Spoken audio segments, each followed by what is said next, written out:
9 décembre 2019, mesdames et messieurs, vous êtes sur Congo Buzz Télévision et vous regardez votre magazine Tribune Presse, cette émission de débat, cette émission d'échange entre acteurs politiques, entre journalistes. Aujourd'hui, 3 principaux thèmes vont consacrer l'essentiel de notre émission. On va parler de cette affaire du Congo central où les gouverneurs Atoumata Bouana et Justin Lwemba, après avoir été réhabilités par les vice-premiers ministres, ont vu l'Assemblée provinciale du Congo central s'opposer à cette décision. Pendant ce temps, les premiers ministres Ilunga Ilunkamba demandent des explications au VPM en charge de l'intérieur concernant sa décision de réhabiliter les gouverneurs et vice-gouverneurs de cette province. On va aussi prendre la question sécuritaire à Beni. Comme vous le savez, les sangs continuent toujours de couler à Beni. Nos frères et sœurs qui vivent dans cette partie est de la République démocratique du Congo ne savent plus envoyer leurs enfants à l'école. Ils vivent dans l'insécurité la plus totale. On va tenter d'en parler au cours de cette émission. Puis on va chuter, peut-être on va d'ailleurs commencer par ça, cette question du voyage de quelques membres du cabinet du président de la République. Ça fait polémique, un document qui circule dans les réseaux sociaux, signé par les directeurs des cabinets adjoints du président de la République. Voyage ou délégation composée de plusieurs membres des familles camérées. On cite même la fille de J.B. Mpiana, je crois Daïda Mpiana. On va tenter d'en parler au cours de cette émission. Place au débat, mais d'abord les invités, ils sont 2 sur ces plateaux, tous les 2 sont des journalistes. D'abord Michel Koyapa, présentateur vedette de l'émission Kiosque sur CCTV. Michel, bonjour et bienvenue. Bonjour Hervé, bonjour également à tous les internautes, ceux qui suivent Congo Buzz, ceux qui suivent également Tribune Presse. Voilà, comment se porte Kiosque? Non, très bien, je vais d'ailleurs de là. Je viens de finir le débat chaud ce matin avec nos confrères. Mais ça marche bien, voilà. Vous allez me saluer à votre retour, Serge Kabongo. D'accord, je le ferai volontiers. Voilà, en face de vous, vous rencontrez l'intraitable Nico Fall. Comment allez-vous? Oui, plus qu'avant. Ces derniers temps, vous portez des brassards, ça veut dire quoi? Si c'est un signe de victoire. Parce que lorsque je disais à mon peuple, allons aux élections, les gens ne me comprenaient pas. Qu'il n'y aura alternance que par les élections. Député, vous n'êtes pas assez. Je suis fier, c'est la preuve à suffisance ma qualité tribunicienne. Je me suis battu pour la tenue des élections. Et il y a eu élection, je n'étais même pas candidat. Les rappels nationaux ou ensemble? Oui, mon peuple doit retenir qu'à ce jour, il reste 1483 jours pour la fin de ce mandat. Nous en sommes à 222 jours au-delà des 100 jours du chef de l'État et 84 jours pour Mike Moukebaï au CPRK. Pourquoi ce rappel national? Aux gouvernants, nous n'aimerions plus qu'à arriver à la date prévue pour la tenue des élections, qu'on dise encore à mon peuple qu'il n'y a pas les moyens nécessaires. Et en plus, qu'ils n'oublient pas que non, qu'ils sont en train de faire un mandat et non une carrière. Quant aux gouvernés, c'est le moment de chercher les moyens. Qu'on n'achète plus encore les smartphones. Je me pose la question, les 40 000 smartphones qu'on avait achetés, ont-ils servi à quoi? Or, en 2018, nous n'avions que 65 000 bureaux de vote. Qui dit 65 000 bureaux de vote, dit au moins 65 000 témoins.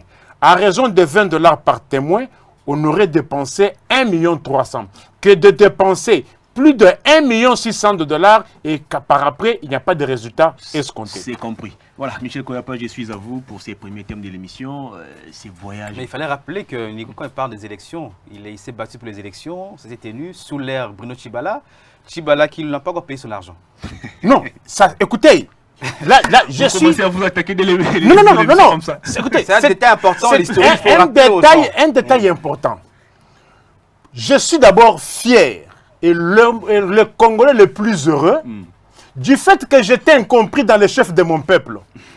À ma qualité de l'œil de l'aigle, celui qui voyait au-delà de l'Himalaya, je ne voyais pas par autre mécanisme comment Kabila pouvait partir. Kabila ne pouvait partir que par les élections. C'est ainsi que M. Bruno Tshibala avait cherché mes services pour l'accompagner dans cette affaire. Sur le plan des objectifs, nous avons atteint l'objectif qui était assigné au gouvernement Tshibala, qui était le financement des élections. Jusque-là. Écoute, j'en viens. Mais, quant à son aspect avarice, je ne le dédonne pas. Il m'a baisé, très bien baisé, a bénéficié de mes services. Vous avez des propos trop durs alors. Écoutez, vous savez que la primature a un budget de communication. Mais moi, je fais le travail de la communication, de la primature, de la personne non, Bruno Tshibala et de son parti politique sans que je ne sois payé. Et pour votre information, le dossier est pendant au niveau des TGI de la Gombe. Voilà. Mais, ça on a compris. que dans cette démarche, on doit se mettre en tête que l'homme vit des services. Au même titre que le médecin, au même titre que les avocats, au même titre que tout celui qui peut vendre ses services à qui que ce soit. Au même titre que Bruno Tshibala me doit beaucoup d'argent. Voilà, c'était une manière pour Michel de vous saluer peut-être. Tout à fait. Je suis à vous pour ce premier thème de l'émission. Vital Kamerhe, directeur du cabinet du président de la République, qui se déplace en Angola avec une délégation composée de quelques membres de sa famille. On cite même la fille de l'artiste et musicien JB Mpiana, Daïda ou Soraya Mpiana, je crois. Finalement, ce n'est plus le peuple d'abord, mais c'est pratiquement la famille d'abord. Dans cette situation, et on a toujours déploré la personne qui ne comprend pas toujours le rôle ô combien. Donc, est-ce que le document en question est authentique? Parce qu'on a souvent tendance à balancer les manière, documents, puis par après on va revenir pour dire. Depuis que Félix Tshisekedi est arrivé il au pouvoir, on a eu plus d'une centaine de documents qui ont fuité de la présidence de la République. Et tous ces documents, on les retrouve toujours dans les réseaux sociaux. Donc, pour être normal qu'on peut faire foi à ces documents, soit s'ils sont authentiques ou non. Mais cela reflète même ce que nous déplorons dans la gestion de la République au sommet de l'État, au niveau de la présidence de la République. Et Félix, je disais tout à l'heure que Félix ne comprend pas le rôle très dangereux que joue Vital Kamerhe auprès de lui. Vous estimez que Kamerhe est très dangereux pour Félix? Je ne suis pas contre leur coalition, notamment dans leurs accords cash d'ailleurs. Vous parlez de l'individu Kamerhe. L'individu, dans son rôle dévastateur et dangereux qu'il joue auprès de Félix, c'est comme une personne qui est en train de scier l'arbre sur lequel est assis Félix aujourd'hui. En voyant cette heure de mission. C'est un peu de le lire. Oui, on dit signé par Olivier Mondongue, qui est le Dirkaba du président de la République. Les personnes dont le nom et qualité ci-dessous, membres du cabinet du président de la République, sont désignées pour effectuer une mission officielle dont description suit.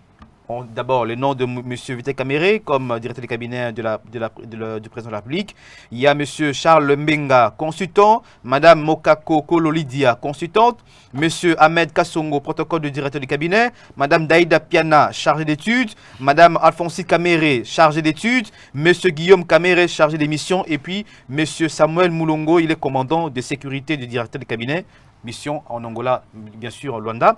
Mais est-ce que tous ces gens ont été nommés officiellement par les présidents ou c'est le phénomène Ngoulou qui se confirme? Je ne remets pas en doute le fait que Daïda Piana ait étudié. Je ne remets pas en doute autant que Mme Alphonsine ou même Guillaume puissent étudier. Mais ça rentre dans la moralité des choses. Lorsque dans une mission officielle où il y a 8 personnes, on retrouve 3 personnes proches de sa famille, soit des enfants, soit des frères, soit des cousines par exemple, ça remet en cause ce qu'on parle de la moralité en termes de gestion. Ça s'appelle du népotisme, du clientélisme et c'est très grave à ces niveaux-là qu'on puisse bénéficier. En fait, moi je pense que dans la mission, on n'a pas mentionné, mais il y a aussi Amida qui était là. Ah bon? On n'a pas répété dans l'ordre de mission, mais qui était le jet privé loué par le trésor public. C'est extrêmement grave. Attendez, mais est-ce que tous ces gens ont été nommés officiellement par les présidents de la République ou ce sont des gens qui ont été pris par rapport à en vérifiant, il y a que je crois Guillaume qui est là-bas, mais Daïda n'a jamais été dans le cabinet du président de la République. Pourtant là, il voyage comme chargé, je ne sais pas moi, des études. Il va bénéficier de l'argent de l'État officiellement payé à ces niveaux-là. Mais ça, c'est très grave. Dans d'autres pays, on devrait pas sanctionner. Mais on ne sait pas si Félix va sanctionner parce que c'est son ami, c'est son partenaire politique, à ces niveaux-là, il va le faire. Mais ça, c'est très grave lorsqu'on arrive à ces niveaux de choses où on doit faire bénéficier soit sa fille, soit ses enfants, soit ses frères, aux frais de l'État. Nico Fall, je suis à vous pour ces premiers thèmes de l'émission. C'est du voyage du directeur des cabinets du président de la République, accompagné des autres conseillers du président, notamment on cite ses 2 frères, il y a eu un frère et une sœur à Vital Kamerhe, mais aussi la fille de JB Mpiana, Daïda Mpiana, qui voyage également comme chargé des études. Bref, pendant que vous êtes en train de chercher vos frères auprès de Bruno Tshibala, mais là, il y a d'autres jouisseurs, des nouveaux jouisseurs de la République. Non, vous qualifiez Kamerhe des nouveaux jouisseurs. C'est un ancien Jusser. Les Daïda Non, Jusser, non. Toute la liste là, tous les autres membres là, sont sous la couverture de Caméré. Est-ce que Caméré est-il le nouveau Jusser? Nous disons non. C'est un ancien. Et vous, les Congolais, vous avez une mauvaise habitude d'oublier facilement. Parce que hier... Écoutez, je suis un Congolais isolé. Le fait qu'il ait pris ou qu'il ait fait un semblant de distance avec Kabila, dans ce Congo, tout ce que nous vivons aujourd'hui, ça de cause lointaine. C'est parce que hier, quelqu'un a cherché à insulter Kabila, à parler à mal de Kabila. Voilà le résultat. Ça, c'est un voyage familial. Un voyage familial, mais payé par l'argent de mon peuple. Et voici le résultat. Le changement tant attendu, c'est celui-là. Et avec ça, vous allez voir les gens dire, brandir des slogans. Le peuple d'abord, c'est du n'importe quoi. Ça, c'est insulter Kanana. Et nous insulter, nous qui avons combattu, qui étaient dans les geôles de l'ANER, les geôles de SNIP, de l'AND. Et nous ne pensions pas qu'une fois en l'UDPS au pouvoir, qu'on pouvait assister à quoi on assiste aujourd'hui. Dans une liste, même du point de vue moral, élégance politique, vous trouvez normal que vous puissiez vous embarquer aux frais de l'État. C'est parce que si vous n'avez pas encore compris, c'est que c'est l'argent des contribuables. Quelle est cette mission? Ils sont allés faire quoi? Est-ce que normalement, rentrons même dans le principe, est-ce qu'un chef, un directeur de cabinet d'un président de la République peut-il aller poser les actes en dehors des frontières nationales? Je suis en train de me poser cette question. Je vais interroger certains collègues spécialistes. Est-ce qu'un directeur de cabinet d'un chef de l'État peut-il traverser les frontières nationales pour une mission de la République? Je ne pense pas. In spécie, la personne la mieux indiquée pour aller poser les actes en lieu et place du chef de l'État en dehors des frontières nationales, c'est le ministre des Affaires étrangères. Donc vous partagez l'avis de Michel qui pense que Caméré est nuisible pour Fachi? D'abord, avant d'arriver à cette conclusion, d'abord nous devons commencer par démontrer. Démontrons. Allez-y. Est-ce que c'est normal qu'un directeur de cabinet d'un chef de l'État traverse les frontières nationales pour une mission de la République? Je ne pense pas. Ça aurait été mieux un ministre des Affaires étrangères. Si lui-même, le chef de l'État, n'est pas en mesure d'effectuer, c'est le travail du ministre des Affaires étrangères. Mais pourquoi un directeur de cabinet? C'est pour cela que je dis, c'est un voyage touristique, un voyage des familles, mais supporté par l'argent de mon peuple, Antoine. C'est ça le résultat.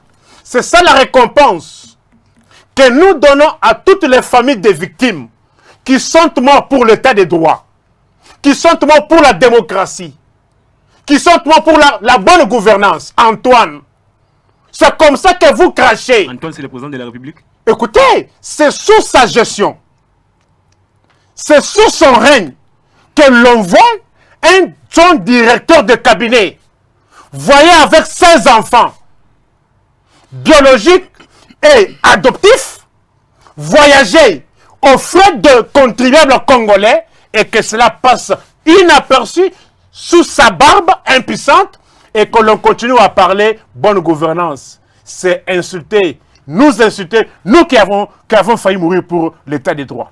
On reproche aux députés d'avoir placé leurs enfants, leurs femmes comme suppléants, notamment Papa Molière. Vous avez Jean-Lucien Boussa qui a fait également de même.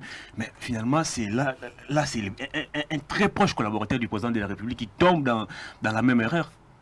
Naturellement, ce qui est grave, c'est que Félix ne pourra pas sanctionner Vital Caméré aussi longtemps que même il va s'exceller dans ces genres d'opulence, dans cette situation de réjouissance, par exemple, qu'il est fait, parce que seulement, il connaît tout le secret de Antoine, comme disait tout à l'heure. Félix Antoine Tshisekedi, par exemple. Et ça, c'est grave. Oui, On reproche, en fait, dans la gestion du pays, c'est vrai qu'on ne peut pas laisser le pouvoir à son fils, à sa mère. Ça, maintenant, on doit voir ça au niveau du Parlement, comment légiférer à ces niveaux. Mais la loi électorale, le code imposé, par exemple, que si on est candidat, on ne peut pas avoir de suppléant qui soit son frère, sa fille ou sa femme, par exemple. Ça, c'est la loi qui doit maintenant régenter à ces niveaux-là. Nous laissons la charge aux députés de le faire, s'ils auront la bonne foi de le faire également à ces niveaux-là. Mais si nous rentrons fondamentalement sur ce qui se passe au niveau de la présidence de la République, et d'ailleurs, et ça il faut condamner, parce que ce qui est vrai, que les gens ne comprennent pas, que l'argent que Félix ou la présidence de la République est en train de dépenser, ce n'est pas leur argent de leur poche. D'abord, c'est quoi l'objet de cette mission? Parce que le président se trouve... Il n'est pas déterminé. On dit seulement une mission officielle à Luanda, en Angola, sans pour déterminer l'objet de la mission. Et ça, c'est grave. Ce qui est aussi métique et c'est méravant, c'est quoi? Que la personne qui signe ces documents, le Dirkaba Olivier Mondongué, c'est un grand frère, un aîné de scientifique, parce qu'on était tous au collège. Je suppose et je pense qu'il ne peut pas, lui, à son niveau, permettre qu'il puisse signer, porter la responsabilité aujourd'hui de pouvoir dire c'est lui qui a signé ce document. Et ce nom va être cité. Je crois que l'exemple de Lobo, qui est aujourd'hui en prison, devait lui servir d'exemple. Parce qu'un document mal signé ou document signé à travers ce genre d'actes, c'est lui qui est poursuivable. C'est pas Kamerhe qui est poursuivable. Et je le rappelle à lui, Olivier Mondongué, que lui ne peut pas cracher également sur la mémoire de tous les collégiens. En acceptant de pouvoir signer de tels documents et venant de Kamerhe, par exemple. Et là aussi, je dis, est-ce qu'on comprend que le peuple d'abord, ce n'est pas le fait de pouvoir se réjouir d'une famille, par exemple. Et malheureusement pour Kamerhe est pris en otage par rapport à Amida Chatur. Alors qu'est-ce qu'il y a à Non, cette femme-là, c'est une femme qui aime l'opulence, qui aime... JB, on a payé les frais aujourd'hui. Et Kamerhe, tout le mandat qui passe pour directeur de cabinet au président de la République, c'est de prouver à JB Piana qu'il a l'argent, qu'il peut aussi mieux supporter Amida. Et il peut se le faire avec les... Voilà, avec l'argent de l'État, malheureusement. Tout son temps, c'est le challenge entre lui et JB Piana. Toute sa vie, c'est comme ça. Et je vous dis que tout le temps, il va passer à la présidence de la République. Kamerhe ne pourra que faire ce qu'il est en train de faire aujourd'hui, dilapider l'argent de la République. Vous avez les 15 millions, jusqu'aujourd'hui, on n'en a pas. Les 15 millions, je crois que les 15 millions vont continuer encore à le faire. Et il va toujours commencer à dire sa vie, challenge entre lui et JB Piana. Et c'est dangereux sur le scène politique quand on est à ces niveaux-là de recette, par exemple. Vital Kamerhe est cité dans l'affaire 15 millions de dollars. Le président ne l'a peut-être jamais inquiété.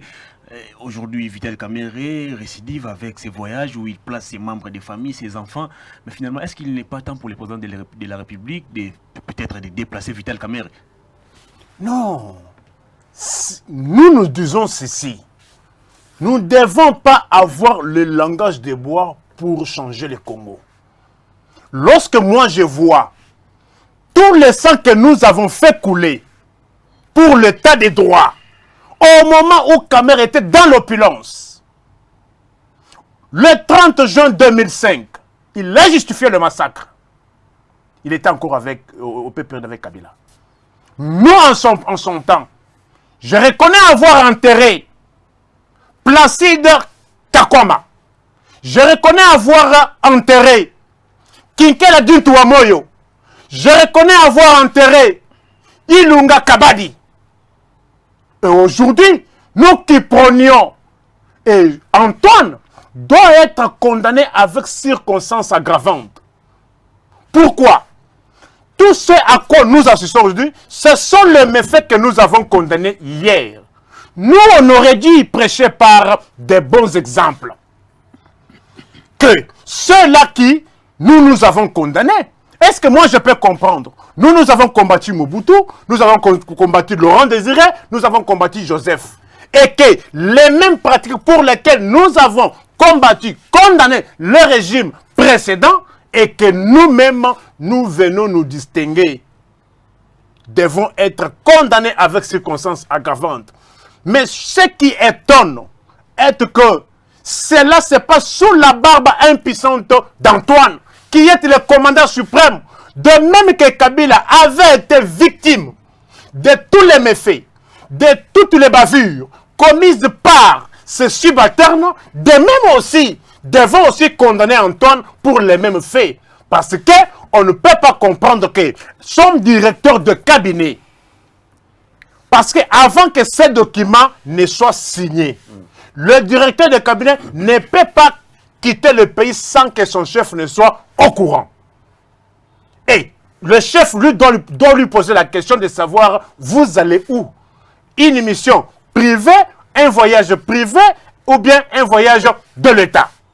Mais dès lors qu'on dit que c'est un voyage de l'État, il ne peut pas prétendre l'ignorance de cet ordre de mission. Le président de la République, Antoine, ne peut pas prétendre l'ignorance de cet ordre de mission. Et cet ordre ne peut se faire qu'avec son autorisation préalable. Par ricochet, Antoine, c'est-à-dire tous les sangs que nous avons fait couler, je vois Chimpang et la papille, je vois Stéphane Mbemba, Franck Vouledema Mobutu, tous les sangs que nous avons fait couler dans ce pays pour l'état de droit, aujourd'hui, c'est nous-mêmes qui y crachons. Antoine ne peut pas prétendre l'ignorance. Pour que son directeur de cabinet arrive à quitter le pays, il lui avait informé. Et par ricochet, il était informé que l'argent de mon peuple allait financer ses déplacements ou ses voyages familiales. Une dernière question avant d'évoluer, Michel. Qu'est-ce que vous conseillez aujourd'hui au président de la République? Doit-il garder Vital Kamerhe comme directeur de cabinet ou les déplacer, les placer peut-être dans une autre fonction ou dans un autre poste? Qu'est-ce que vous conseillez au président aujourd'hui? Bon, je l'ai dit ça tout à l'heure qu'il est difficile pour Félix de pouvoir déplacer Kamerhe.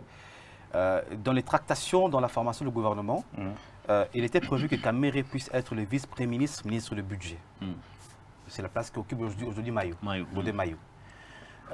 Parce que seulement la tête de Kamerhe n'a pas plu aussi aux membres du FCC dans les négociations. On n'a pas voulu les Kamerhe dans le gouvernement. Donc déjà, ça a raté. Donc aujourd'hui, Kamerhe est condamné d'être directeur de cabinet de Félix jusqu'à la fin de son mandat.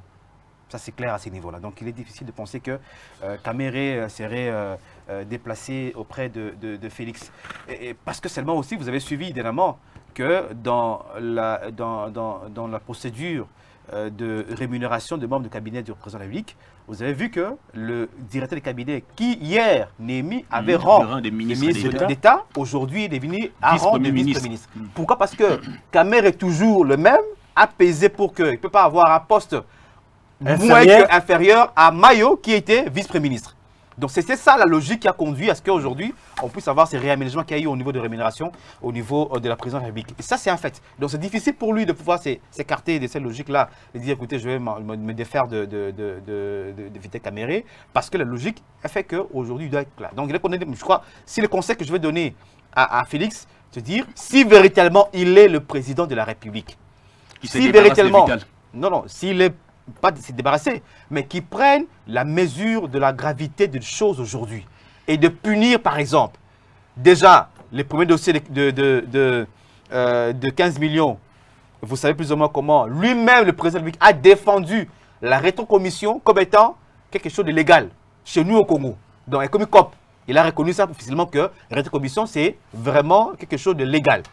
Donc, conseil à donner, c'est qu'aujourd'hui, s'il est vraiment un homme qui veut gagner par rapport à son mandat, il doit sanctionner et rappeler à l'ordre son directeur de cabinet, même s'il y aura des accords secrets entre lui et Kamerhe, au-delà de tout, à travers Cash, à travers FCC aujourd'hui qu'on a par exemple aujourd'hui, mais c'est lui qui sera responsable. Tout à l'heure, Nicole disait qu'en 2023, ça ne sera pas Kamerhe qui sera là, comme responsable. On verra, Félix, toi tu as été peuple d'abord, qu'est-ce que tu as fait de ce peuple-là? Et ce qu'il ne comprend pas, c'est que Kamerhe est trop rusé. Kamerhe prépare son retour en 2023. Rappelez-vous de l'accord de Nairobi. L'accord de Nairobi dit clairement l'UNC va soutenir l'UDPS et qu'au retour, en 2023, sera l'UDPS qui va soutenir les candidats de l'UNC. Ce n'est qu'un accord. Oui, ça ils peuvent retirer les signatures comme ils l'ont fait à Genève. Bon, ils en ont l'habitude, on verra bien. Mais ce qui est vrai, Kamerhe est en train de préparer son retour et il faut avoir des moyens pour ça. Non seulement les moyens pour sa politique, mais aussi les moyens pour sa famille qui est vraiment dispensieux, comme on dit. La même question à vous également, Nico Fall. Qu'est-ce que vous conseillez aujourd'hui au président de la République? Doit-il garder Vital Kamerhe comme directeur de cabinet ou les placer dans un autre poste ailleurs qu'au cabinet? vous faites une très mauvaise lecture de la chose. Aujourd'hui, on se rend compte que la présidence de la République n'est constituée que des jussaires. Des jussaires. Il n'y a pas de conseil à donner et que nous ne devons que passer à la condamnation. Est-ce qu'on ne risque pas de reparler du gouvernement parallèle qu'on a décrié? Non, ici, gouvernement parallèle ou pas, nous ne disons pas que les enfants de JB ne pouvaient pas, ce sont des Congolais, mais néanmoins, lorsqu'on parle État, nous voyons maintenant le côté État. Est-ce que pour un voyage financé par les contribuables congolais, doit-on retrouver les membres d'une même famille? Papa, fils, fille, et voir à la limite même voir la femme? Un voyage d'ailleurs dont c'est un voyage familial. Si nous devons même analyser l'ordre des missions, la durée de la mission est-elle là? Oui, c'est prévu. C'est combien de jours? Au frais de qui? Et vous savez qu'un voyage en dehors du pays, 3 jours. Un voyage en dehors du pays, ça c'est un voyage touristique. Ça c'est un voyage touristique. Et qu'un tel voyage doit financer par les familles des victimes que nous avons fait tuer. Parce que dans ces 3 jours, il y a peut-être un des membres de Chimpang La Papi, de Stéphane Memba, de Franck Voula, de Serge Loukoussa, ceux-là que nous avons fait tuer pour l'état des droits. Et qu'aujourd'hui, une famille se tape le luxe de voyager aux frais des Congolais. Moi, je ne vois pas un autre aspect, je vois l'aspect argent de mon peuple que je dois défendre. Est-ce que c'est normal? Est-ce que même, il faut que cette question, cet aspect reste toujours sur la place publique. Est-ce que la première des questions, que le procureur, s'il existe au Congo, général, près la cassation, procureur général, près le cour d'appel, est-ce que le directeur de cabinet d'un chef de l'État peut-il voyager en dehors des frontières nationales pour une mission officielle? Ma question demeure. Et j'aimerais que la présidence de la République congolaise apporte la réponse à cette question. Est-ce que le directeur de cabinet, voilà un grief sur lequel le procureur doit s'appesantir? Voilà comment on arrive à poursuivre des gens qui jouent avec l'argent de l'État. Oui, vous avez la qualité. Est-ce que avez-vous la latitude d'effectuer des voyages en dehors des frontières nationales? Un directeur de cabinet. C'est un aspect que j'insiste. Le procureur, nous qui parlons état des droits, Antoine, voyez le sang de tout ce que nous avons fait tuer dans ce pays. Combien de maisons déjà nous avons saccagées pour l'état des droits? Et aujourd'hui, le résultat, est-ce que moi je peux être d'accord? Je peux être à l'aise, moi, à ma qualité de procureur général près le peuple. L'argent de mon peuple est dilapidé. L'argent de mon peuple est gaspillé par une famille. Une famille de jussaires. Aujourd'hui, la présidence de mon pays est bourrée de jussaires. On va évoluer. Peuple congolais, réveillez-vous. Voilà, Michel, je suis à vous pour ce deuxième thème de l'émission, affaire Congo central. Comment il s'appelle, Atouma Toubouana et Justin Lwemba, d'abord suspendu, réhabilité par les VPM. L'Assemblée provinciale du Congo central qui s'est opposée à cette décision, les premiers ministres qui demandent des explications au VPM. Finalement, jusqu'où ira cette affaire de Atouma Toubouana et Justin Lwemba? C'est une affaire qui a commencé par un fait anodin, que tout le monde a pu négliger, l'affaire la Mimi Gates, comme on dit aujourd'hui, cette dame-là. Mais ça a pris malheureusement des allures un peu inquiétantes, même devenir une crise institutionnelle, comme on dit aujourd'hui. Moi, je sais que moi, je veux dire que cette affaire, les responsabilités sont un peu partagées.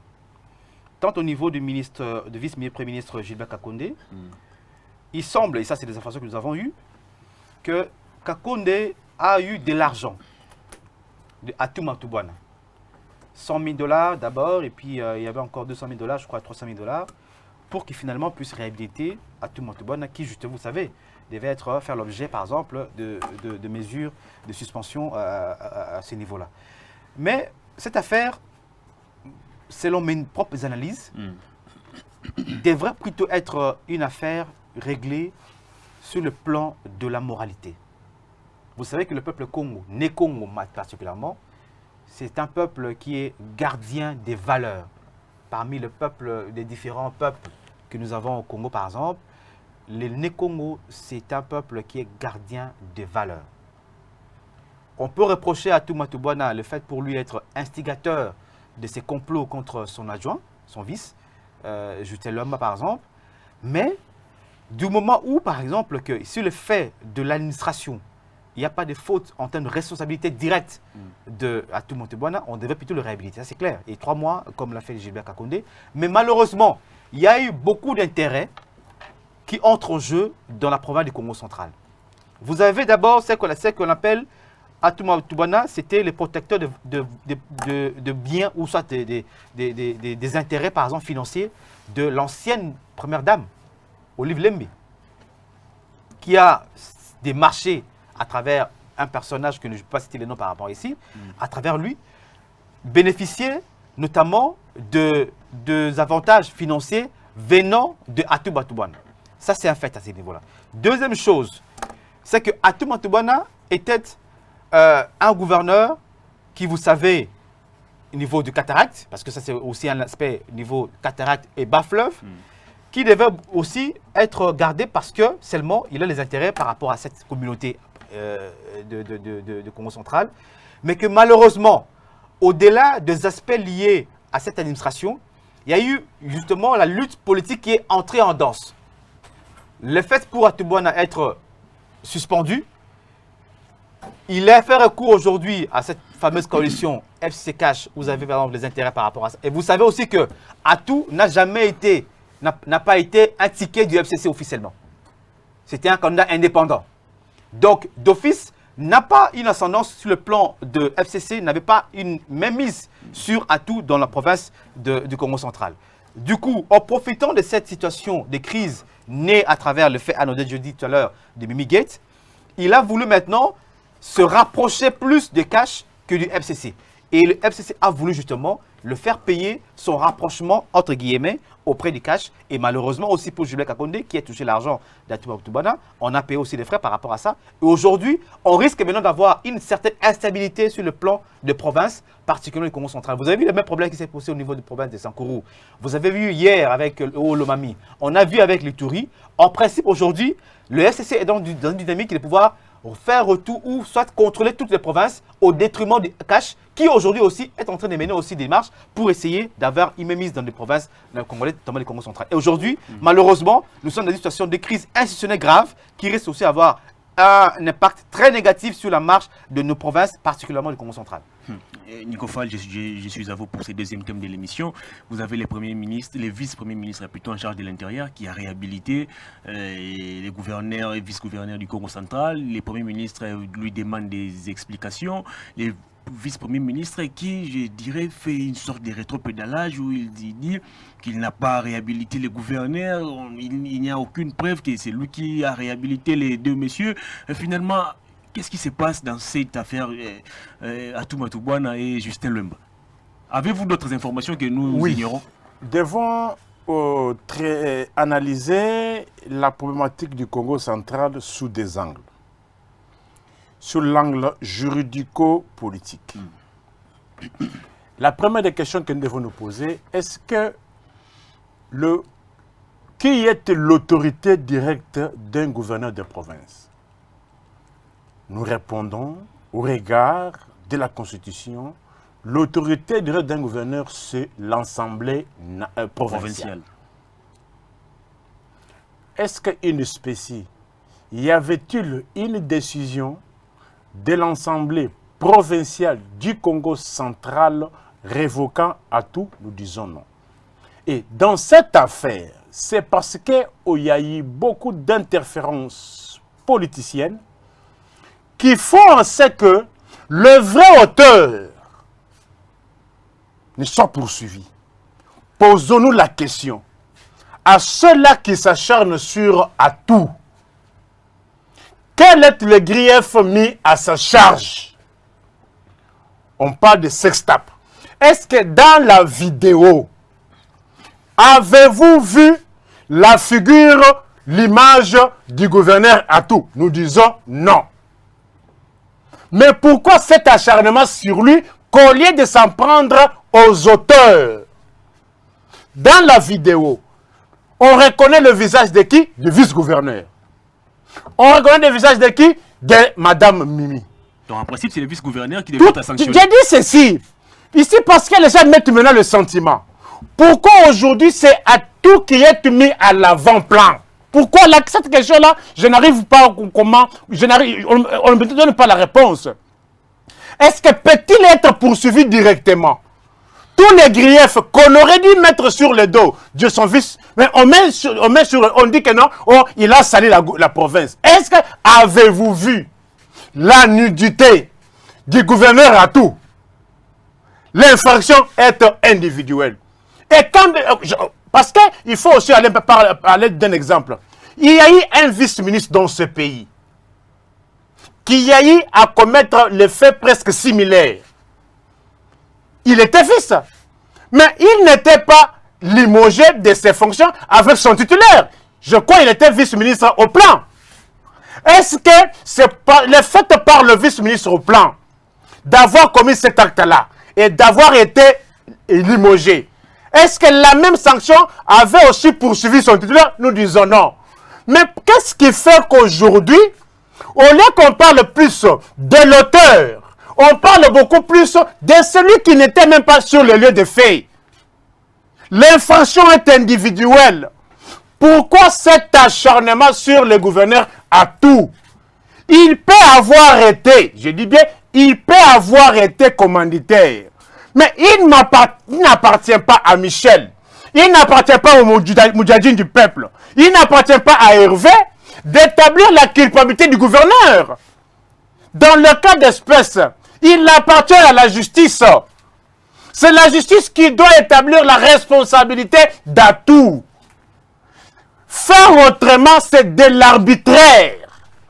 S'il n'y a pas une décision de justice coulée en force de la chose jugée à l'encontre du gouverneur Atou, tout ce que nous pouvons faire, c'est de l'arbitraire. Alors, comment vous jugez aujourd'hui cette attitude du Premier ministre Ilunga Ilunkamba? Est-ce qu'il agit comme membre du FCC ou comme Premier ministre en demandant des explications au vice-premier ministre de l'Intérieur?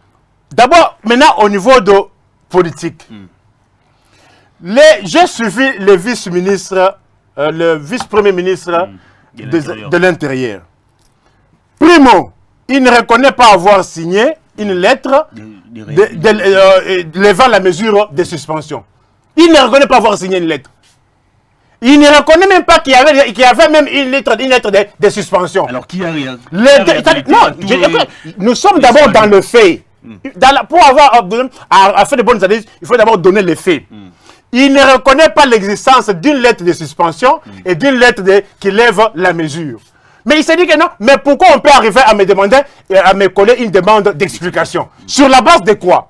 C'est pour cela que nous devons nous débarrasser de langage de bois. Cette affaire n'est plus juridique, c'est une affaire politique. Une guerre entre Cash et FCC. C'est une guerre entre Cash et FCC. Lorsqu'il s'est agi de suivre la procédure normale en son temps, lorsque le procureur avait demandé l'autorisation de l'Assemblée, l'Assemblée avait refusé. Souvenez-vous, parce que vous les Congolais, vous avez la mémoire courte. Lorsqu'on était dans la procédure régulière, le procureur a demandé, l'Assemblée a refusé. Dès lors que l'Assemblée refuse, c'est pour cela que le procureur était dans l'impossibilité de poser les actes. Et en droit, comme nous parlons état de droit, c'est-à-dire la machine était bloquée. On ne pouvait pas continuer avec cette procédure-là. Dès lors que l'autorité refuse, on ne pouvait pas continuer. Mais maintenant, lorsqu'il y a des interférences politiques qui violent les lois, en ce moment-là, nous ne sommes plus encore dans un État. Nous sortons maintenant du cadre légal de l'État, nous sommes maintenant dans un autre cadre anarchique. Ce qui se passe maintenant entre le Premier ministre, le vice-premier ministre et Cash et Kossor, c'est une guerre politicienne qui n'a rien à voir avec les institutions, parce que si l'on doit suivre les choses telles qu'elles sont passées, elles ne se seraient pas passées ainsi. Et voilà aujourd'hui, l'Assemblée provinciale, qui est l'autorité du gouverneur, reprend les choses pour chercher à limoger le gouverneur. Maintenant, on retourne à l'ordre régulier. Voilà, je suis à vous, Michel Koyapa. Les FCC indignés de la réhabilitation du gouverneur, vice-gouverneur du Congo central. Le Premier ministre colle une demande d'explication au VPM en charge de l'intérieur. Est-ce que finalement vous partagez la vue de Nicofal qui pense que ces problèmes n'est plus plutôt juridique, mais c'est plutôt politique, c'est une bataille entre les FCC et les CACH? Exactement ce que je disais tout à l'heure, hein, c'est que c'est purement politique, parce que seulement nous ne sommes plus dans le cadre ou juridique ou administratif, hein, comme on peut dire par rapport à ce dossier. Mais malheureusement, maintenant, nous sommes dans une guerre politicienne entre la coalition, donc les forces politiques de la coalition, notamment CACH et FCC. Et maintenant, la conséquence, c'est que les gens ne voient pas les conséquences de ce genre d'instabilité dans les provinces, entretenues dans la plupart des cas par le gouvernement provincial ou central ou par des institutions de la République. Maintenant, nous allons voir, comme on a vu avec le Congo central, on a vu hier, je rappelais l'Ituri, je parlais de Olomami, je parlais même de Sud-Kivu par exemple, c'est que nous rentrons dans la logique qu'on a connue sous l'ère Kabila, où vous avez vu des gouverneurs être suspendu par le ministre de l'Intérieur à l'époque. Qui est aussi menacé par une révocation. Et cela, très malheureusement, le développement de nos provinces pose maintenant un grand problème. C'est que vous imaginez un gouverneur qui n'a même pas fait une année, vous allez le démettre pour des raisons politiciennes, par exemple, comme on dit, c'est même pas politique, politicienne, pour les intérêts particuliers, c'est que véritablement, les différents gouverneurs que vous voyez des provinces, notamment du FCC, ce sont des gens qui répondaient fondamentalement aux intérêts de ceux qui sont à Kinshasa. Donc, quand on vous donne la possibilité de gouverneur dans une province, sachez-le que c'est pour que vous serviez les intérêts de ceux qui sont à Kinshasa, par exemple. Donc, si un gouverneur ne fait pas ce qu'on nous demande, généralement on vous appelle chaque mois pour vous envoyer tel montant, telle enveloppe à tel gouverneur, à tel ministre par exemple, ou à tel VP par exemple à ce niveau-là. Si vous ne le faites pas, on active l'Assemblée provinciale. Oui, on active l'Assemblée provinciale ou soit on active des acteurs politiques pour déstabiliser des provinces. Et c'est là aussi les faiblesses des élections que nous avons eues. À travers les choix de nos députés provinciaux ou des députés nationaux. Ça nous rattrape toujours. Quand on vous dit que ce n'est pas les gens qu'on doit voter, on vote ces gens, ou soit on les a nommés par la CENI, par exemple, comme on l'a dit par rapport à ça, et que les provinces ont des problèmes très sérieux. Vous imaginez que depuis que les gouverneurs ont été, disons, les ordonnances présidentielles par rapport aux gouverneurs, ils n'ont pas eu le temps, même pas de présenter leur budget. Ni au Congo central, ni en Ituri, ni au Sankuru. Donc ça veut dire que depuis tous ces temps, 4 ou 5 mois par exemple, les provinces ne font que de surplace. Et moi, nous appelons, ça c'est important, que les uns les autres puissent d'abord mettre en avant-plan les intérêts du peuple congolais des différentes provinces. Et ça c'est important. Sinon, on va risquer de pouvoir faire les surplaces, les tourner autour du pot, et que finalement, on n'aura pas de provinces qui vont décoller en termes d'infrastructures, en termes des aspects liés par exemple à la santé ou à l'économie. Et du coup, ce qui fait que la décentralisation que nous avons voulu va être juste à l'heure et ce sera un échec, non seulement pour les provinces, mais aussi pour toute la nation en général. Alors, en une minute, pour conclure avec ces dossiers Congo central et parler de la question des bénis, vous conseillez aujourd'hui au président de la République de dissoudre l'Assemblée provinciale du Congo central ou de laisser à tout et, comment ça s'appelle, Justin Lemba revenir, occuper... Le président a le rôle de ce qu'on appelle garantir le bon fonctionnement des institutions de la République. Il revient à Félix de pouvoir mettre fin à ces genres d'immixtion politique dans les provinces. Qu'on laisse les provinces comme entités des territoires décentralisés de fonctionner normalement dans leur autonomie de gestion. Et que s'il y a un problème, ce n'est pas intéressant comme on a vu par exemple l'émission de VP par exemple pour appeler les gouverneurs. Et ça, c'est ce qui freine en fait. Il faut qu'ils mettent fin à cette immixtion politique dans les fonctionnements de nos différentes provinces. Voilà, Nicofal, voyez-vous une main noire derrière cette affaire Matou Matoubouana et Justin Lemba? Non, il n'y a pas une main noire, il y a des mains noires, de part et d'autre. Il y a des mémoires. Si on avait le texte de la République parlé, il n'y aurait pas tout ceci. La première démarche était régulière. Lorsqu'il y a un fait, on peut chercher à actionner les mécanismes. Mais dès lors que le mécanisme est bloqué par les méandres prévus par la loi, c'est pour cela que les procureurs en son temps n'avaient pas continué avec ces poursuites. Il était dans l'impossibilité matérielle de continuer avec ces poursuites lorsque l'Assemblée provinciale avait refusé. C'était ça le cadre légal, juridique. Mais tout ce qui se fait maintenant, c'est de l'arbitraire. C'est de l'arbitraire. L'Assemblée, dès qu'elle refuse, c'est elle qui est l'autorité compétente directe des gouverneurs. Même pas Antoine, le président de la République, même pas le Premier ministre, même pas le vice-premier ministre ayant en charge des affaires intérieures. Ils ne sont pas les autorités directes d'un gouverneur. Le gouverneur doit rendre ses comptes à l'Assemblée provinciale en vertu du principe de parallélisme des formes et des compétences. Ne peut révoquer que celui qui a nommé. Qui a nommé, c'est l'Assemblée provinciale. Par ricochet, l'on doit suivre la volonté de l'Assemblée provinciale. La guerre aujourd'hui, il faut qu'on sorte du langage de bois, qu'on dise à mon peuple que c'est un problème de désintérêt entre Cash et FCC. Le Cash a cherché aussi à récupérer quelques gouverneurs de province. Dès lors que le FCC a compris qu'elle veut se faire manger, bousiller des pions par son allié, c'est cette guerre-là. Et pour cela, maintenant, on veut semer les désordres. Figurez-vous, dans une assemblée nationale, lorsque déjà un ministre ayant en charge les affaires intérieures appelle pour demander à l'Assemblée, c'est quel État? Un vice-premier ministre qui demande à l'Assemblée d'arrêter avec la procédure. Ça s'est fait où?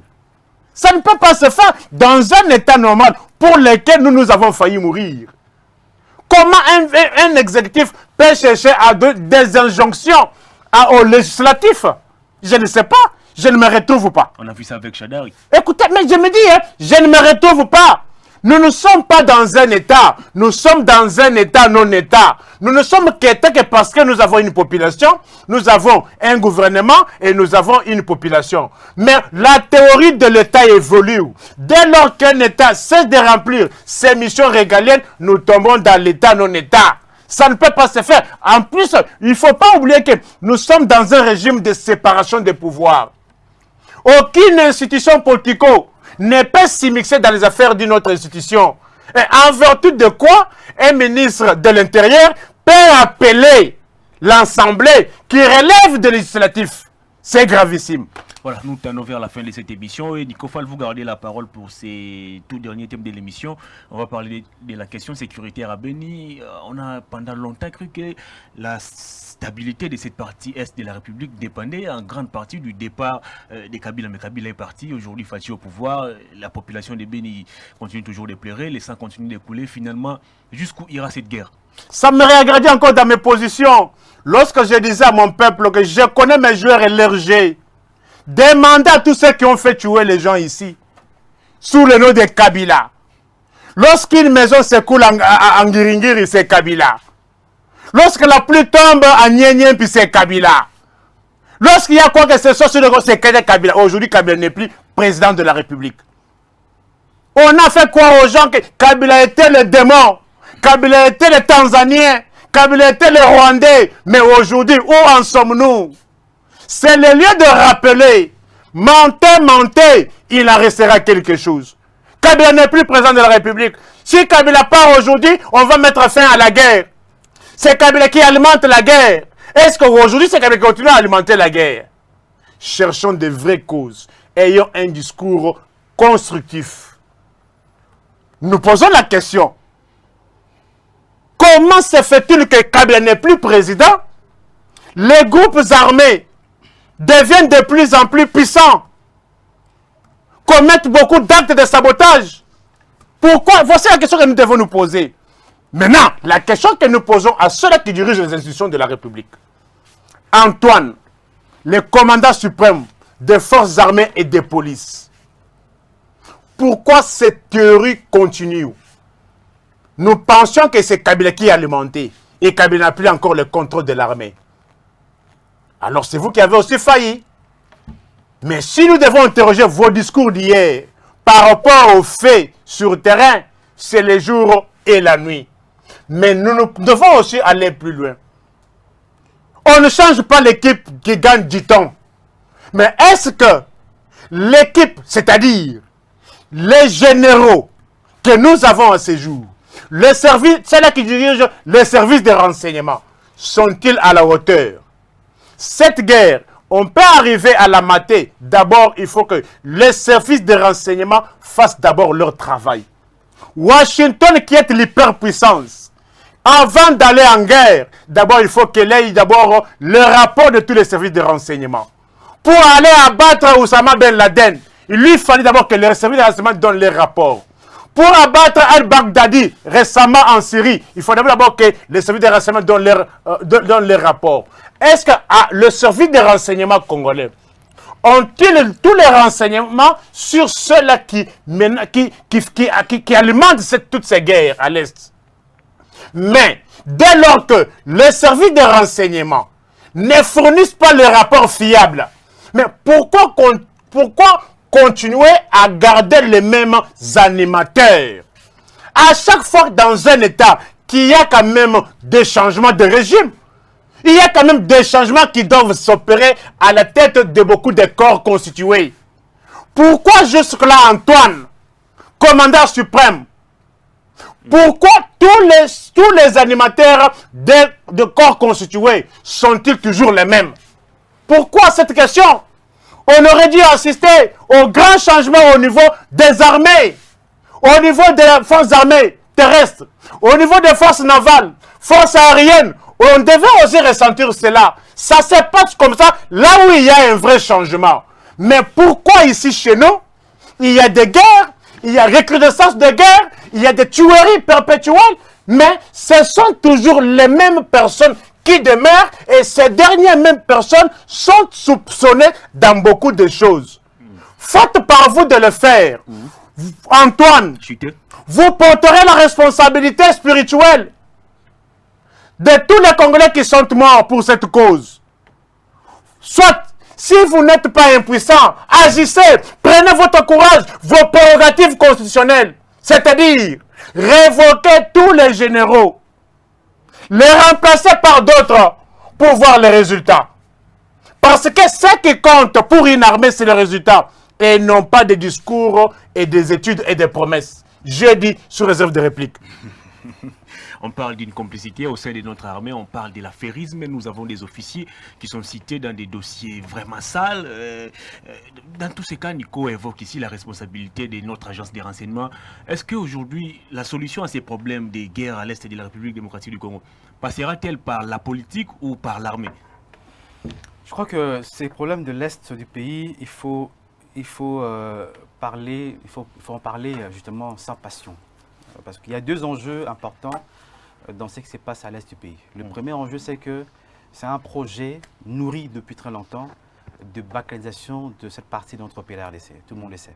Deuxième enjeu, c'est que c'est un enjeu géostratégique en termes d'exploitation ou de pillage de ressources naturelles de notre pays, le sol et sous-sol de notre pays par rapport à ça. Vu sur ces deux angles importants, je crois qu'on ne peut pas condamner de façon singulière aujourd'hui Kabila hier, aujourd'hui Félix Tshisekedi. Oui, ils ont de responsabilités en tant que garants des nations, de pouvoir en tout cas faire en sorte que la paix revienne et que nous puissions protéger cette partie du pays. Du moment où nous sommes dans une situation de balkanisation, donc c'est un complot qui n'est pas seulement sur le plan national, mais aussi sur le plan international. Je crois que beaucoup de rapports parlent de multinationales qui entrent en jeu dans cette partie du pays, qui exploitent ou qui pillent nos richesses par rapport, à travers ce qu'on appelle des commissionnaires, notamment le Rwanda et le Burundi, et même l'Ouganda à ces niveaux-là. Mais très malheureusement, dans ces deux projets que j'ai dit tout à l'heure, pillage de ressources naturelles et balkanisation, il y a eu deux causes que je dis exogènes et endogènes dans ces niveaux-là. C'est-à-dire que on a malheureusement impliqué nous-mêmes des Congolais à tous les niveaux. Au niveau des institutions, c'est que vous parlez tout à l'heure, on parlait de complicité à ces niveaux-là. Au niveau de l'armée, des services de sécurité et des renseignements, ils sont là-bas, des Congolais qui sont impliqués. Je crois que les rapports qui citent même des généraux, des officiers généraux qui exploitent notamment les minerais, mais aussi qui alimentent de groupes armés. Imaginez-vous, depuis 98, 97 d'ailleurs, il faut dire, même bien avant cela, des groupes armés qui sont actifs dans la partie orientale de notre pays, qui ont de munitions, qui ont des armes, qui ont une tenue militaire. Mais on se pose la question, comment sont-ils ravitaillés? Malheureusement, ce sont les groupes armés qui sont ravitaillés avec l'aide de certains officiers généraux qui sont aujourd'hui responsables de l'armée et de la police ou des renseignements. D'où il faudrait voir tous ces gens. Entre solutions, c'est la chaîne de commandement. On a plusieurs fois dit cela. Et je crois que Félix le sait. Et Kabila en a payé les frais. Depuis 18 ans d'ailleurs. La chaîne de commandement, tous ceux qui sont là-bas, généralement, ce sont des gens qui sont issus de l'armée brassée, mixée comme on l'avait dit. Et la plupart, ce sont de chaînes de commandement qu'on a dit rwandophonisées. La plupart, soit s'il n'est pas rwandais 100%, soit de sa mère ou de son père. La plupart de ces généraux qui sont là-bas, dans la chaîne de commandement de la partie orientale, ce sont des gens qui ont même leur propre milice, ou soit ils ont leur faction ADEF. Par exemple, le général Mundos, qui est chef des opérations Sokola, par exemple. Il est démontré dans le rapport que ce monsieur, cet officier général, a une faction ADEF qui est active. Vous imaginez la gravité de la chose. Voilà pourquoi, entre autres solutions, c'est le changement de la chaîne de commandement de la partie orientale. Mais malheureusement, ce qui s'est fait maintenant, à travers la gestion de Félix, cela ne rassure pas. Vous prenez les mêmes personnes ou officiers généraux à problème, vous allez encore le renvoyer sur terrain pour chercher des solutions, c'est impossible. Vous avez aujourd'hui le général Numbi. Vous avez Tango Fort. Tango Fort, c'est lui qui a été cité le rapport onusien comme c'est lui qui ravitaillait en munitions et armements les groupes armés. Il n'y a pas seulement 1-23, les groupes armés. C'est démontré à ce niveau-là. Et vous prenez la même personne comme le général Tango Fort, vous le ramenez à l'Est pour que lui puisse donner de la paix. C'est impossible de le faire. Il y a aussi autre chose que les gens ne maîtrisent pas dans la partie Est, notamment dans cette guerre de Béni par exemple. C'est que les ADF Nalou, ce ne sont pas les ADF Nalou comme on dit les rebelles ougandais. Autant le dire avec les FDLR. Ce ne sont pas des rebelles ougandais ou des rebelles rwandais. Parce qu'une personne qui est rebelle, il se rebelle contre qui? Contre le gouvernement établi dans son pays. Mais on n'a jamais vu une attaque des ADF Nalou contre les populations ougandaises. On n'a jamais vu des attaques des FDLR contre les populations rwandaises, par exemple. Mais plus actifs que dans notre pays, la RDC. Or, qu'est-ce qui s'est fait? C'est qu'on n'a pas des ADF comme on dit, on les appelle maintenant. Ce sont des milices qu'on a créées justement pour le besoin de la cause, pour arriver à ces buts ici de balkanisation du pays. Parce que, imaginez-vous, lorsqu'on tue ces populations, 10, 20, 30 par jour, par exemple, ici nous sommes déjà à 150, je crois, c'est l'estimation, en moins de mois, les buts, c'est de créer une certaine psychose, même la terreur aussi de la population. Les gens vont quitter ces territoires-là et au retour, ils vont occuper à travers notamment les populations rwandaises et les populations ougandaises à ce niveau-là. Donc, pour un train de solution par rapport à cette situation, oui, changer les chaînes de commandement, exactement, il faut le faire, mais aussi, il faut une réforme approfondie de l'armée. Il y a des généraux qui existent, qui sont capables de le faire, qui ne sont pas trempés dans cette complicité-là. On peut les envoyer à ce niveau-là pour mettre fin à cette situation de guerre, mais aussi, il faut travailler sur le plan de la diplomatie.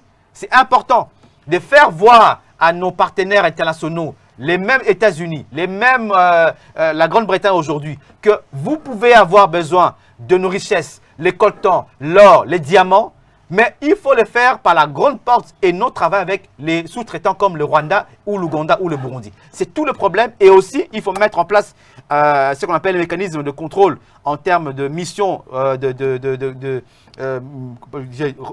reconfiguration de mandat de la MONUSCO, qui doit être aussi un mandat plus ou moins offensif. Et là, c'est ce que j'ai entendu dire les gens pour dire qu'il faut que la MONUSCO parte. Oui, c'est un procès normal. On comprend les frustrations de la population. Mais je vous dis aujourd'hui que la MONUSCO demeure un témoin gênant dans ce projet de balkanisation de cette partie du pays. L'émission est complètement terminée, Nico Fall. Est-ce qu'aujourd'hui vous partagez l'avis de ceux qui pensent que la RDC est victime de la convoitise? Et puis, qu'est-ce que vous en pensez aujourd'hui de la MONUSCO?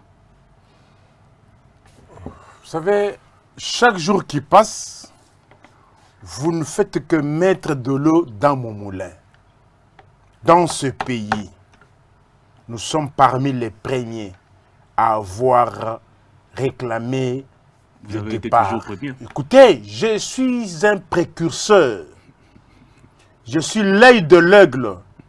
Je suis à 1000 milliards de kilomètres d'écart, de distance avec les autres. Dans ce pays, à une époque, lorsque vous parlez un même langage avec Kabila ou bien avec le PPRD, vous avez été soudoyé. Mais aujourd'hui, que réclame mon peuple de Béni et consort? Réclame quoi? Le départ de la MONUSCO. Est-ce que dans ce pays, n'avons-nous pas dénoncé la MONUSCO? N'avons-nous pas réclamé le départ de la MONUSCO? La MONUSCO était venue au Congo suite à la requête de Kinshasa. Mais comment expliquer que la personne qui vous invite et que parfois vous dites la fête est finie, non, vous dites que la fête n'est pas encore finie, nous devons encore continuer. Ça se passe où?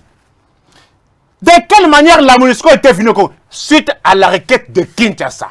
Mais aujourd'hui, la personne qui vous a invité estime bon que vous devez partir. Je parle en son temps d'après des Kabila. Parce qu'à ce jour, j'attends un langage ambigu dans le régime d'Antoine.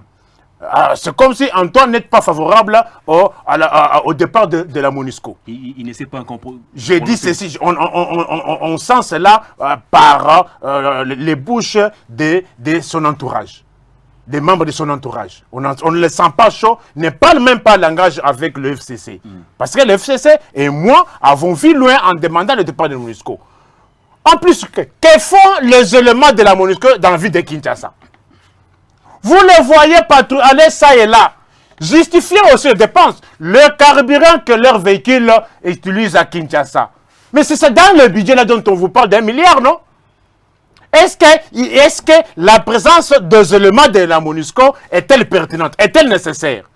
Lorsque vous retrouvez un véhicule de la MONUSCO à Selembao, à Ngiringiri, même à la Gombe ici, est-ce que ça se justifie? Mais tout ça, le carburant qu'ils utilisent, les communications et consorts, c'est toujours dans ces budgets-là de 1 milliard dont on vous parle là. Disons, nous devons juger une mission de par le résultat. Mais aujourd'hui, les résultats sur le terrain ne sont pas escomptés.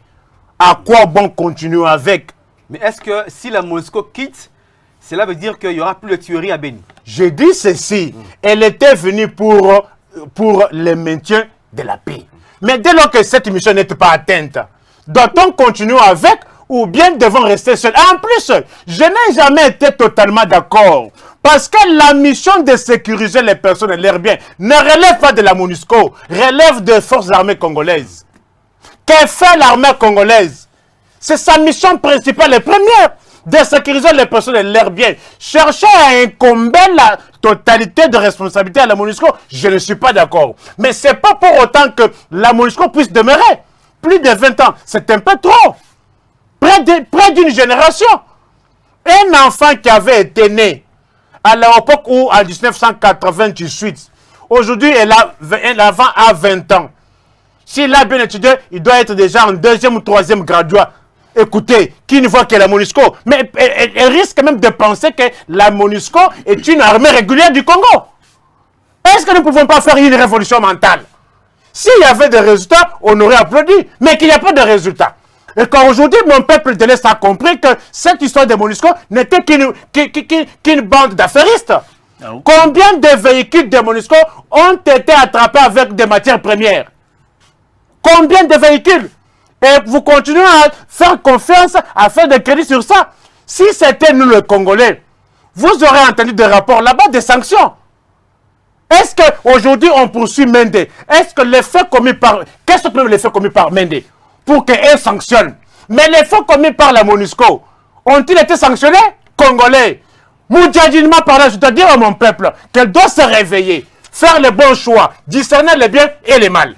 Alors vous avez épuisé votre temps de parole, vous allez également profiter pour regarder la caméra et passer vos coordonnées au public qui vous regarde. Oui, mon numéro 81 64 44 165. 81 64 44 165. C'est le même numéro qui est sur les réseaux sociaux. Voilà, Michel Koyapa, on va chuter avec vous. Mais je préfère que vous puissiez commenter ces titres du journal Les Vrais Modérateurs qui écrit des étincelles en l'air. Les MLC excluent toute tentative de rapprochement avec les FCC. Est-ce qu'il y avait une sorte de rapprochement entre les MLC ou les FCC? Je ne pense pas pour ce dernier temps. Je crois que les MLC, en tout cas, selon mes informations à moi, je ne peux pas confirmer si oui ou non, mais j'estime que ce qui fait dire à nos confrères ces rapprochements, c'est le fait pour le MLC d'avoir bénéficié du poste de rapporteur adjoint de l'Assemblée nationale. Naturellement, vous savez que le vote, tel que ça s'est déroulé, plus ou moins 211 voix pour le candidat du MLC, Jacques Lungwana, ne fait que dire que c'est le FCC qui avait porté cette voix. Bon, c'est un procès normal ou pas, c'est la question qu'on doit se poser, mais aussi il faut voir qu'aujourd'hui, dans la lignée de cette course à ce poste de rapporteur adjoint à l'Assemblée nationale, c'était un poste d'abord réservé à l'opposition, naturellement. Donc, ce n'était pas un poste concurrencé avec la majorité ou le FCC, par exemple. Non, c'était un poste réservé à l'opposition. D'ailleurs, l'opposition devait avoir au moins 2 postes. D'abord, le premier vice-président, et puis le poste de rapporteur adjoint. Malheureusement, le FCC a joué son coup pour ne pas que l'opposition puisse bénéficier de ces 2 postes au niveau de l'Assemblée nationale, le bureau de l'Assemblée nationale, mais c'est arrivé à terme. Donc, c'est un choix ou c'est un vote tout à fait normal pour un poste qui était réservé à l'opposition. Maintenant, la guerre en interne autour de l'opposition, comme on dit, que pourquoi la MLC, pourquoi pas l'ensemble, pourquoi pas la dynamique de l'opposition, parce que vous savez qu'il y avait le candidat de l'opposition, il y avait le candidat de la dynamique, il y avait le candidat aussi de la MLC, aussi l'ensemble de changement, l'ensemble pour le changement. Mais si le MLC remporte, c'est que normal, c'est l'opposition qui gagne, dans toutes les manières. Si on voit aussi au niveau du Sénat, il y avait Sonia Lukusa qui a été désignée aussi au niveau du bureau du Sénat. Elle aussi, elle est d'ensemble pour le changement. Est-ce qu'il faut-il dire également que... Voilà, candidate, certainement, plutôt, excusez-moi. Est-ce qu'il faut dire également qu'au niveau de Sénat, que ensemble aussi a été... ou faire un rapprochement avec le FCC pour le vote de son candidat? Donc, c'est un débat qui n'a pas de sens. Pour un poste naturellement réservé à l'opposition, il n'y a pas de débat à ce niveau-là. Voilà, l'émission est terminée. Vous allez vous prêter aussi au même exercice que Nico, c'est-à-dire vous allez regarder la caméra. Moi, je n'ai pas commenté aussi. Vous allez passer vos coordonnées. Je n'ai pas commenté aussi. On a malheureusement épuisé notre temps d'antenne. Merci beaucoup. Je rappelle mon numéro, c'est plus 243 81 59 63 339, donc plus 243 81 59 63 339. C'est le seul numéro que j'ai, il y a donc WhatsApp, tout, donc voilà. Vous n'avez pas beaucoup de numéros comme les ministres? Je suis fidèle à mon numéro. Voilà, Tribune Presse de ce lundi 9 décembre est complètement terminée. Nous avons reçu pour vous Nico Fall, l'œil de l'aigle, celui qui voit au-delà de l'Himalaya. Nico Fall, merci de votre disponibilité. National. Voilà. Et en face de lui, il y avait Michel Koyapa, présentateur vedette de l'émission Kiosque qui passe sur CCTV. Michel, merci également de votre passage. Merci beaucoup à vous pour l'invitation. Merci également à Nico. Oui, quand bien même, vous m'avez mis l'embargo sur votre kiosque. Oui, mais on a vu aussi Nico Bazi était comme ça, avec des noms, mais finalement, quand ils ont le pouvoir, ils traversent. Hein. Écoutez, voilà, c'est parce que ça doit vous donner des leçons lorsque vous embrassez n'importe qui. Prochain rendez-vous plutôt demain, je crois, avec d'autres invités. Au revoir.